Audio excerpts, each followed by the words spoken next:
বন্ধুরা, আজ আমি বানাবো পাকা আম দিয়ে বড়া। ঝটপট রেসিপিটা দেখে নাও। প্রথমে আমগুলোকে ভালো করে পেস্ট করে নিয়েছি। তারপরে এতে চালের গুঁড়ো, সুজি, আটা, গুঁড়োমৌরি দিয়ে ভালো করে মেখে নিলাম।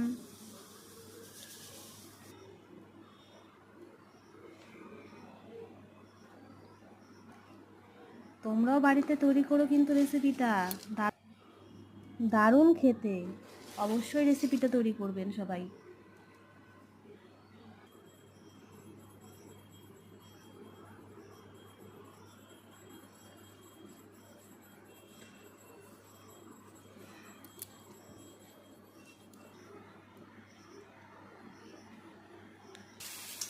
ভিডিওটি ভালো লাগলে আমার চ্যানেলটিকে অবশ্যই সাবস্ক্রাইব করে দেবেন।